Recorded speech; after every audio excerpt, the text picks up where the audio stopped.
Well, good morning. Welcome to Thoughts Can Change Your Life. I'm Reverend Lee. Today we're going to explore this idea of being surrounded by people, surrounded by lives, surrounded by things, and how we relate to them. And here's the thing that I really understand is that there is a lot of envy. There's a lot of jealousy in the world. We're jealous about people, what they have. We're jealous about people when they succeed. We're jealous about everything. We want what they've got. What I want to tell you is the more envious and jealous you are about what other people have, the more it keeps you in a state of lack. It's going to keep you in a state of that. Realize that when you're grateful for what someone else has, when you're grateful for someone else's success, you open yourself up to the universe to receive more.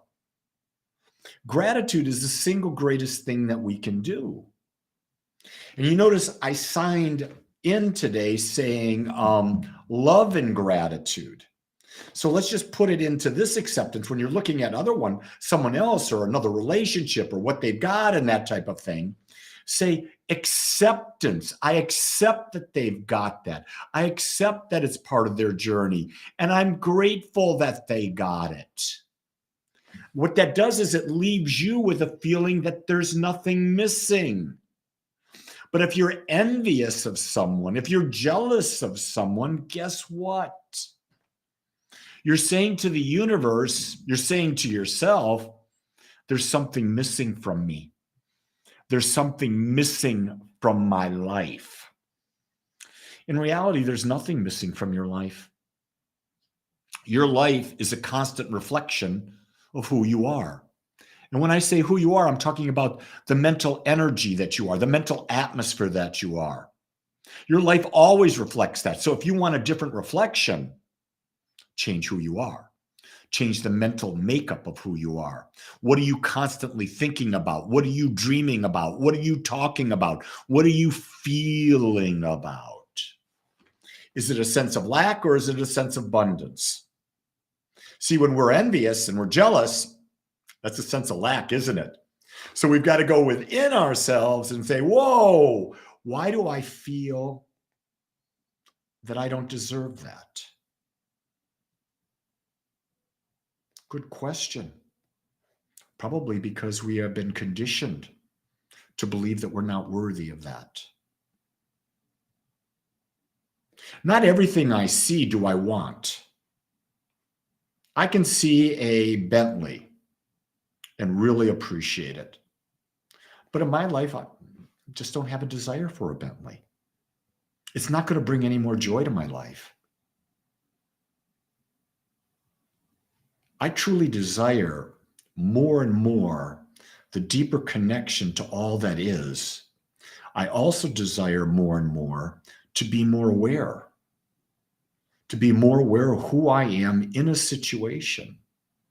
Yesterday, I had a couple situations where I was so totally aware in one, and in the other one, I had no clue.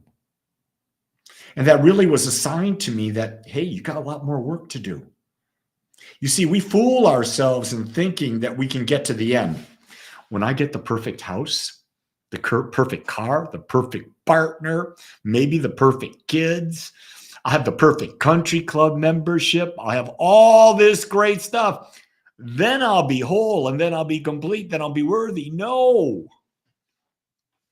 You're filling it with stuff. Stuff is great. I have no problem with stuff.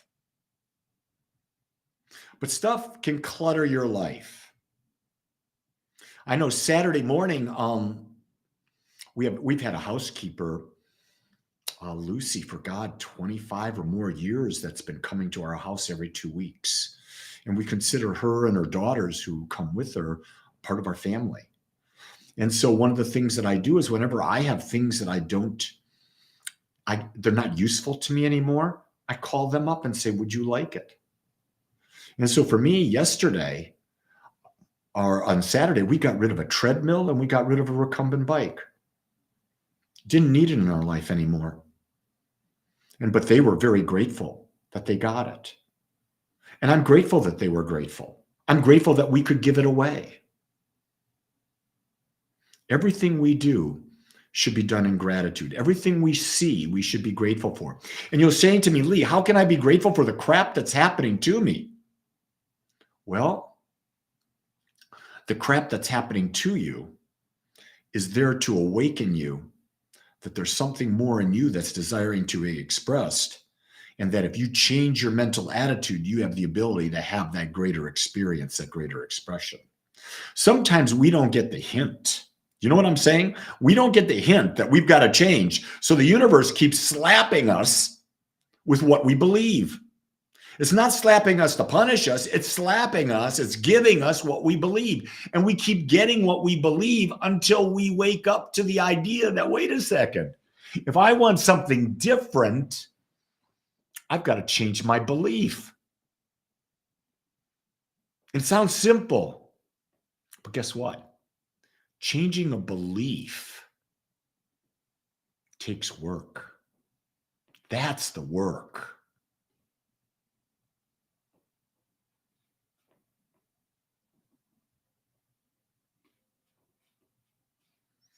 Yeah, you're fine, LV. I know everything will be fine for you. Just saw your energy there and said, it's all going to work out fine. It's going to be in your perfect best interest what happens. It's there to awaken you. So I would suggest to you, be grateful for what happened and ask, how does this help me become more aware of my inner power?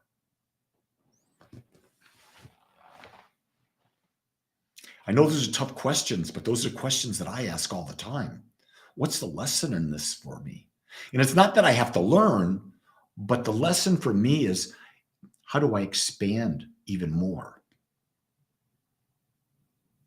And I've gotten that in meditation. That's something that came to me. If you meditated with me this morning, you sort of saw I introduced a little bit of it. I introduced seeing ourselves as a dot of light, a point of consciousness, a dot. And then all of a sudden, visualize from that dot, infinite streams of light go out in all directions. Because that's the capability of our perception.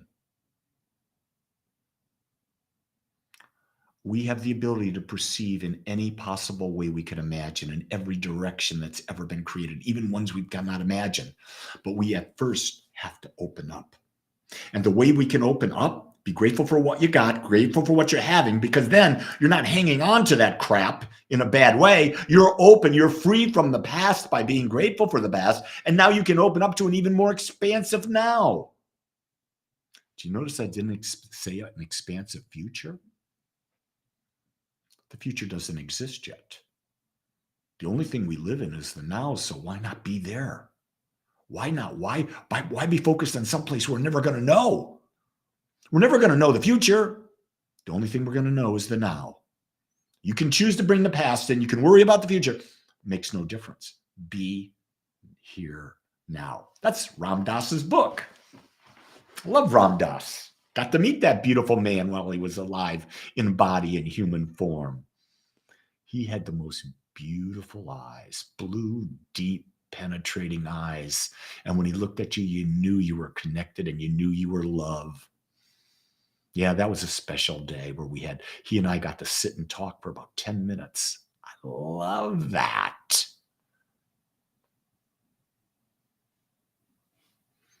Christy, good to see you out there, babe. I know good things for you. Everyone. Cora, you don't need to get into the drama of what happened to her or to McBride. I don't know if it's a he or she. Let's not bring up the drama. Let's just know it all happens. We don't need human ego wants to know the details.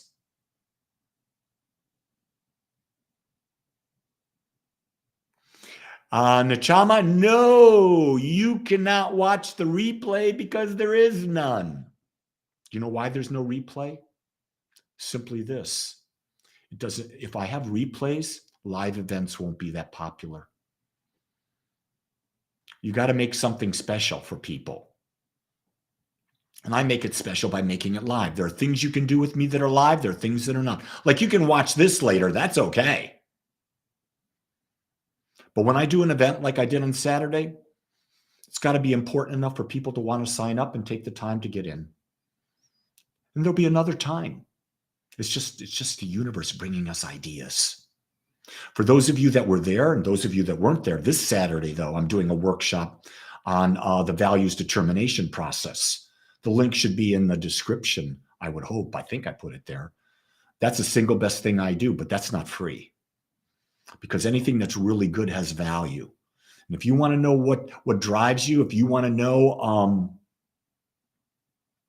what your top 3 to 5 values are so that you can start controlling your life and making it what you want, you ought to consider signing up for this workshop. So with that, I'm pretty complete today. I've got a great day ahead. I'm going to be going and recording maybe five chapters of my book. I'm putting my book out in audio sometime in the not distant future. I've got that. I'm teaching 2 classes today. I've got more meditation to do. Got to go to the gym. Got to pump up the body. You see, schedule the things that are the most important to you based on who you are. I've done Wim Hof breathing today. I've meditated today. I've connected with my wife today. I've played with my dog today, fed my parrot today. I've done guided meditation with people today. I'm now doing my talk with you, and I'm off to the gym. And then you see, everything's scheduled. But I also leave room for spontaneity. Because no matter what you're doing, be open to spontaneity. Because that's the universe wanting to play. And being spontaneous is the greatest thing. I'll tell you what, I don't plan my talks. I don't know if you know that, but I write down a thought for the day that comes up. Like the thought I put out today came up maybe 20 minutes before I put it out there. And then what happens is I come out here and I let whatever I've got in me on that go. And then I feed off your energy on the column here with your comments. Be spontaneous. That's how life is.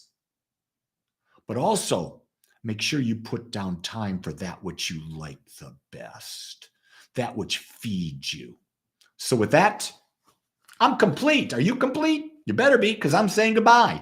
Until next time, I love you and I accept you just like you are. Have a great day, everybody. Aloha.